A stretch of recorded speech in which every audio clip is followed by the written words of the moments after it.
IMP example. હા, આજનો topic IMP example પર છે, જે થર્ડ ઓર્ડર ડિટર્મિનન્ટના આઈએમપી એક્ઝામ્પલ છે તેના પર છે. આજનો ટોપિક થોડો લાંબો થઈ શકે છે, તો તમે એને આખો જોજો. આ જે એક્ઝામ્પલ ગણાવવાની છું આજે તમને, તેમાંથી ચોક્કસ એક એક્ઝામ્પલ એક્ઝામમાં 3 માર્ક્સનો અથવા 4 માર્ક્સનો ચોક્કસ આવશે. તો આપણે આજે આ એક્ઝામ્પલ ખૂબ ઇઝી રીતે સોલ્વ કરીશું. પણ આજનો આ વિડીયો જોતા પહેલાં આગળના 2 વિડીયો જે મારા છે, જે સેકન્ડ ઓર્ડર ડિટર્મિનન્ટ અને થર્ડ ઓર્ડર ડિટર્મિનન્ટ પર મેં બનાવેલા છે, તે ચોક્કસ જોઈ લેજો. તો આ વિડીયો સમજવા માટે તમને ખૂબ ઇઝી રહેશે. એની લિંક હું ડિસ્ક્રિપ્શનમાં આપી દઈશ અને એન્ડ સ્ક્રીન પર પણ મૂકી દઈશ, તો તમે ત્યાંથી વિઝિટ કરી શકો છો. તો ચલો હવે આપણે વધારે વિડીયો લાંબો ના કરતા વિડીયો સ્ટાર્ટ કરીશું. એક્ઝામ્પલ જોઈએ આમાં કે જેમાં એક્સ ફાઇન્ડ કરવાનું છે, એટલે એક્સ શોધવાનું છે. તો અહીંયા ઘડી આપણને આપ્યું છે x -2 2 2 -1 x -2 2 0 4 અને આ એક્ઝામ્પલ બહુ જ બધા એક્ઝામ વખતે પૂછાયો છે. મોસ્ટ આઈએમપી એક્ઝામ્પલ છે. તો પ્લીઝ સ્ટુડન્ટ્સ ધ્યાનથી આ એક્ઝામ્પલ સોલ્વ કરતા શીખીએ આપણે. તો આપણે આગળ જોઈએ કે જે રોમાં કે કોલમમાં સૌથી વધારે 0 હોય તેને લઈને આપણે આ સોલ્વ કરીશું. તો અહીંયા આગળ મને દેખાય છે કે આ લાસ્ટ રોમાં સૌથી વધારે 0 છે. તો આપણી જોડે હવે અહીંયા આગળ એક સાઈડમાં આપણે મેટ્રિસીસ લખીએ, plus minus plus minus plus minus plus minus plus. આ તમારે યાદ રાખવાનું મેટ્રિસીસ છે. આપણે લઈએ છીએ લાસ્ટ રો, તો અહીંયા આગળ આપણને આ સાઇન જોઈશે. તો અહીંયા લઉં 2. હવે 2 ની રો અને કોલમ બંધ કરીએ તો આપણને શું દેખાય છે? 2 2 2x -2 2 2x -2. અહીંયા ઘડી માઇનસ છે, માઇનસ આ 0 વાળી કોલમ છે. 0 ને રો ને કોલમ બંધ કરીએ તો આપણને શું દેખાશે? x -2 2 -1 -2 પ્લસ, અહીંયા પ્લસ છે તો પ્લસ લખીએ. શું રહ્યું બાકી? 4. તો એનો ડિટર્મિનન્ટ શું થશે? 4 વાળી રો ને કોલમ બંધ કરીએ, x -2 2 -1 x = 0. હવે આપણે આ જે 2 by 2 મેટ્રિક્સ બન્યા તેને સોલ્વ કરીએ. તો અહીંયા ઘડી થશે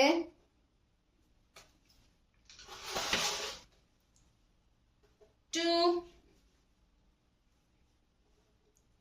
હવે ક્રોસ મલ્ટીપ્લિકેશન 2 × -2 કેટલા થશે? -4.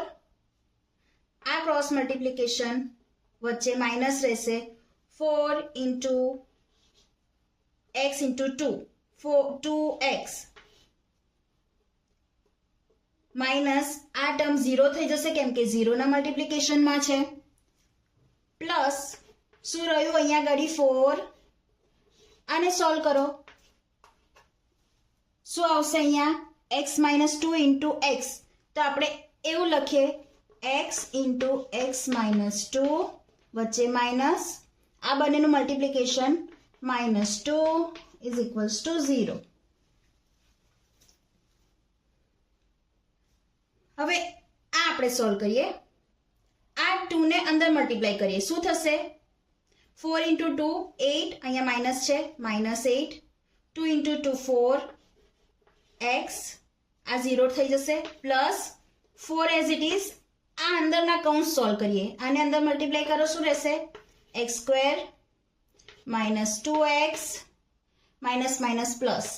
પ્લસ 2 = 0.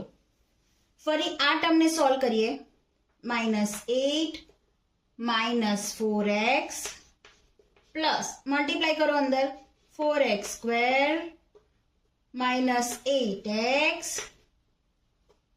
પ્લસ 8 = 0. -8 + 8 કેન્સલ થઈ જશે. પહેલા આપણે x² વાળી ટર્મ લખીએ, શું આવશે અહીંયા આગળ એક્સ સ્ક્વેર વાળી ટર્મ 4x સ્ક્વેર. હવે શું રહ્યું બાકી? -8 -4 અને બંને જોડે x છે એટલે -12x = 0. તો હવે અહીંયાથી કોમન શું નીકળશે? 4 નીકળશે અને x નીકળશે. તો અંદર શું રહેશે બાકી? અહીંયા આગળ શું રહેશે? 4 અને x નીકળી ગયો, x જ બાકી રહેશે. માઇનસ અહીંયા આગળ શું રહેશે? 3 બાકી રહેશે = 0. તો આપણને અહીંયા બે કન્ડિશન મળે છે, 4x = 0 અથવા તો x - 3 = 0. તો 4x તો x શું થાય? 0 ની જોડે કોઈ પણ મલ્ટીપ્લિકેશન ડિવિઝનમાં હોય તો 0 થઈ જાય, અથવા તો x -3 એ બાજુ જશે તો પ્લસ થી જશે. તો આપણને આન્સર શું મળ્યો? s = 0, x = 3. ઓકે, એ જ ટાઈપનો બીજો એક્ઝામ્પલ આપણે જોઈએ. x - 1 2 1 x 1 x + 1 1 1 0 = 4. Find x. આગળ તમને કીધું એમ કે આ ઉપરનો એક્ઝામ્પલ પણ ઘણીવાર પૂછાયો છે ને આ એક્ઝામ્પલ પણ મોસ્ટ આઈએમપી છે. 99% આ ને પેલામાંથી બેમાંથી એક એક્ઝામ્પલ એક્ઝામમાં આવે જ છે. તો આપણે આ એક્ઝામ્પલ સોલ્વ કરતા શીખીએ. તો આગળ કીધું એમ કે કઈ રો માં તમને સૌથી વધારે 0 દેખાય છે આ રોમાં, તો આપણે આ રો લઈને કરીશું. તો આપણી જોડે મેટ્રિક્સ શું છે? અહીંયા આગળ plus minus plus minus plus minus plus minus plus. તો આ રો છે એમાં આ સાઇન યુઝ કરીશું આપણે. તો અહીંયા શરૂ કરીએ આપણે. 1 લઈએ, 1 રો અને કોલમ બંધ કરો. શું દેખાય છે? 2 1 1 x + 1 વચ્ચે -1 1 વાળી રો ને કોલમ બંધ કરીએ. શું દેખાય છે? x - 1 1 x x + 1 plus 0. 0 ની ટર્મમાં તો જે હશે એ 0 થઈ જશે એટલે આપણે લખવાની જરૂર નથી. = આપણને આપેલા છે 4. તો હવે આપણે આ બે ડિટર્મિનન્ટને ફાઇન્ડ કરીએ. 1 હવે અહીંયા ઘડી કૌંસમાં શું આવશે? મલ્ટીપ્લિકેશન 2x + 1 વચ્ચે માઇનસ આ બેનાને મલ્ટીપ્લિકેશન 1 -1 કૌંસમાં આ બંનેનું multiplication x - 1 x + 1 minus x = 4. હવે જોઈએ આગળ આને સિમ્પ્લિફાય કરીએ કેવી રીતે.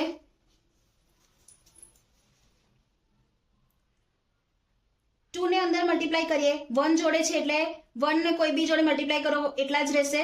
2 ને મલ્ટીપ્લાય કરીએ અંદર 2x + 2 - 1 માઇનસ આ કૌંસમાં શું થશે?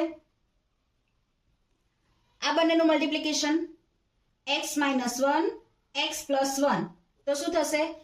x² - 1 આનું અને -x = 4. આ શું યુઝ કર્યું? a - b a + b = a² - b² વાળું ટર્મ અહીંયા યુઝ કરી છે. તો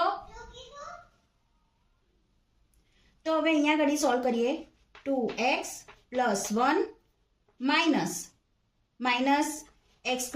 હવે આ માઇનસ બધા જોડે મલ્ટીપ્લાય થશે. +1 - x = 4. તો 4 ને આ બાજુ લાવી દઈએ. x² વાળી ટર્મ આગળ લઈ લે. -x² છે અહીંયા.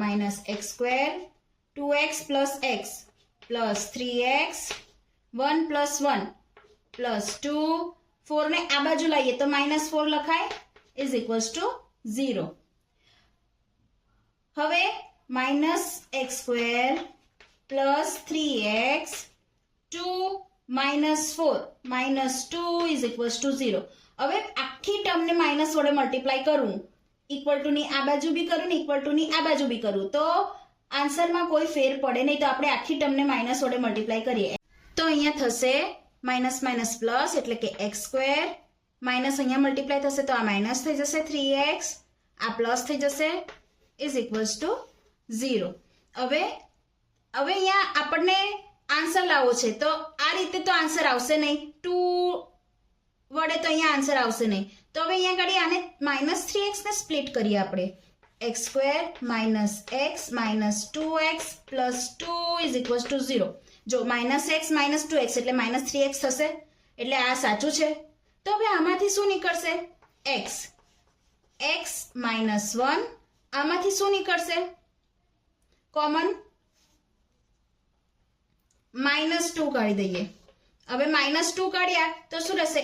x, આ માઇનસ બહાર જતો રહેશે એટલે અહીંયા એક માઇનસ રહેશે, +1 ઇઝ ઇક્વલ્સ ટુ 0. તો હવે આ બંનેમાંથી કોમન શું નીકળશે? આખામાંથી x -1 કોમન નીકળે તો અંદર શું રહેશે બાકી? x - 2 is equals to 0. એટલે કે આન્સર શું આવશે આપણો? x - 1 ઇઝ ઇક્વલ્સ ટુ 0 અથવા તો x - 2 ઇઝ ઇક્વલ્સ ટુ 0. તો આન્સર થશે આપણો x ઇઝ ઇક્વલ્સ ટુ 1 અથવા તો x ઇઝ ઇક્વલ્સ ટુ 2. તો આ આપણો આન્સર થયો. આ બે એક્ઝામ્પલ જે કરાયા એ ખૂબ પૂછાય છે એક્ઝામમાં, તો આ બંને એક્ઝામ્પલ 2 થી 3 વાર ગણીને તમે સોલ્વ કરજો તો તમને આ ટ્રીક એની ખબર પડી જશે. નેક્સ્ટ એક્ઝામ્પલ જોઈએ આપણે.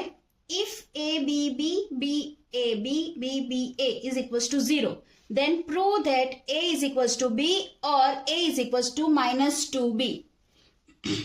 તો આપણે હવે આમાં શું કર્યું છે? એમને આન્સર આપી દીધો છે તમને કે તમારે આ લાવવાનું છે, બરાબર છે? તો હવે આ લાવવાના પરથી આપણે વિચારી શકીએ કે આપણે શું લાવવું પડશે. જો A is equals to B છે તો A, B ને આમ લઈ આવીએ, -B is equals to 0.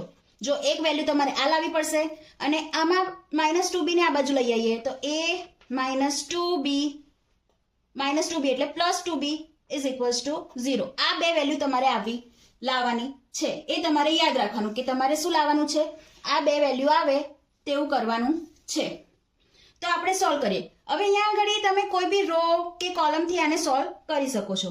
તો આપણે લઈએ, આપણે ફર્સ્ટ રો થી સોલ્વ કરવાનું ટ્રાય કરીએ, બરાબર? આને તો અહીંયા આગળ આપણે લઈએ A. ઓકે, પેલો મેટ્રિક્સ તમને ખબર છે ને, ફર્સ્ટ રો માટે પ્લસ માઇનસ પ્લસ. પેલો મેટ્રિક્સમાં પ્લસ માઇનસ પ્લસ છે ફર્સ્ટ રોમાં, તો એ અહીંયા એપ્લાય કરીએ તો અહીંયા A પ્લસ રહેશે. એની રો અને કોલમ છોડ દો, એની રો અને કોલમ છોડ દો તો શું આવશે? AB BA માઇનસ, વચ્ચે માઇનસ આવશે, B ની રો અને કોલમ છોડ દો તો BB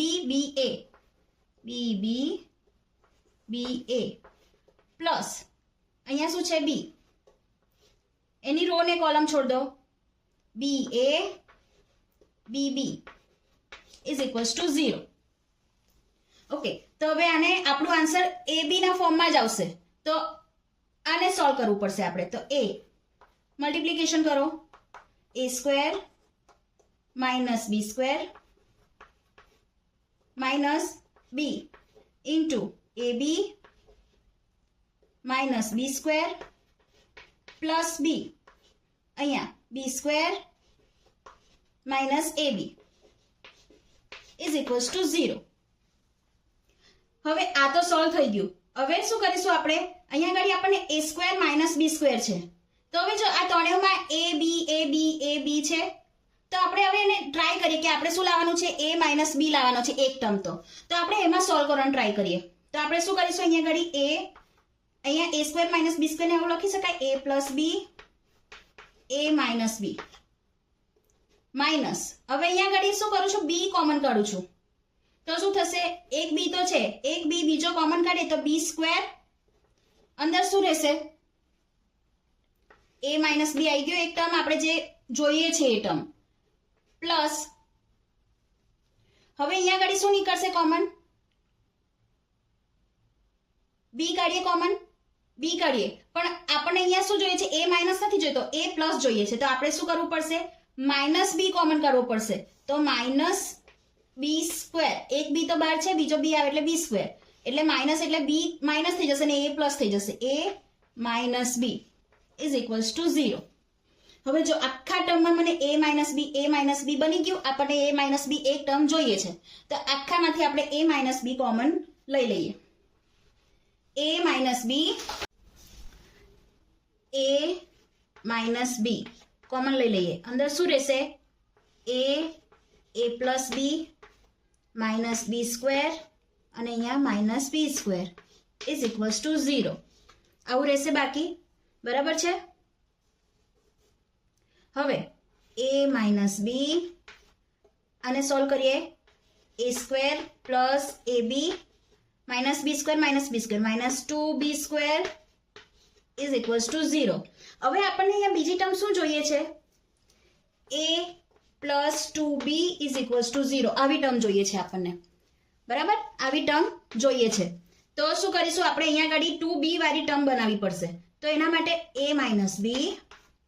હવે જો અહીંયા આગળ હું આવી લખી શકું a સ્ક્વેર પ્લસ ab છે એની જગ્યાએ આપણે લખીએ 2ab minus ab minus 2b square is equals to 0. તો આમાંથી આપણે ab વાળી ટર્મ બનાવી શકીએ. જો a માઇનસ b, આમાંથી હું a કોમન કાઢી લઉં તો શું રહેશે?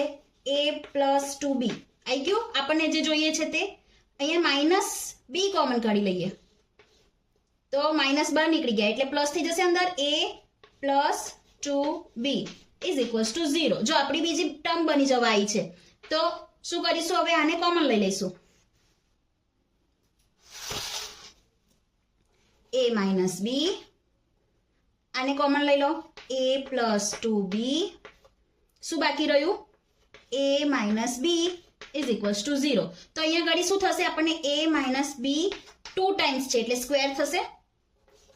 a plus 2b is equals to 0. તો a માઇનસ b નો square is equals to 0 or a plus 2b is equals to 0. તો હવે બંને બાજુ સ્ક્વેર રૂટ લઈ લઈએ તો શું થશે? અહીંયા a minus b is equals to 0 અને અહીંયા શું થશે? અને પેલી બાજુ મોકલી દઈએ. a ઇઝ ઇક્વલ્સ ટુ અને આ બાજુ મોકલી દઈએ માઇનસ 2b. આ એક જવાબ આવી ગયો અને અહીંયા આગળ શું થશે? a is equals to b. આ બીજો જવાબ આવી ગયો. થઈ ગયું પ્રૂવ? Got it? બીજા એમપી એક્ઝામ્પલ બુક્સ પર ક્લિક કરશો તો મળી જશે. ઓકે, તો આપણે અહીંયા હોમવર્કના એક્ઝામ્પલ જોઈ લઈએ. ફર્સ્ટ એક્ઝામ્પલ છે 5 3 -1 4 -3 0 6 1 2. Find third order determinant. એટલે આનું ડિટર્મિનન્ટ ફાઇન્ડ કરવાનું છે. સેકન્ડ એક્ઝામ્પલ છે a 1 -2 4 4 2 1 3 1 is equals to 0. Find a. એની કિંમત શોધવાની છે. અને થર્ડ એક્ઝામ્પલ છે x23 507 312 is equals two 30. Find x. આમાં પણ x ની કિંમત શોધવાની છે. તો આ 3 એક્ઝામ્પલ જે છે તે પણ એક્ઝામમાં પૂછાયેલા છે. હાર્ડ એક્ઝામ્પલ મેં સોલ્વ કરાયા છે. આ થોડા ઇઝી એક્ઝામ્પલ છે એટલે હોમવર્કમાં આપું છું. તો તમારાથી સોલ્વ ના થાય તો મને કમેન્ટમાં કહેજો તો આપણે એનું સોલ્યુશન લાવશું. તો ડિટર્મિનન્ટનો આ ટોપિક આપણે અહીંયા પૂરો કરીએ છીએ અને નેક્સ્ટ વિડીયોમાં મળીએ જે છે ફંક્શન. યુનિટ 1નો સેકન્ડ ટોપિક ફંક્શન. એ પણ ખૂબ ઇઝી છે તો આપણે એ વિડીયોને પણ જરૂર જોઈશું.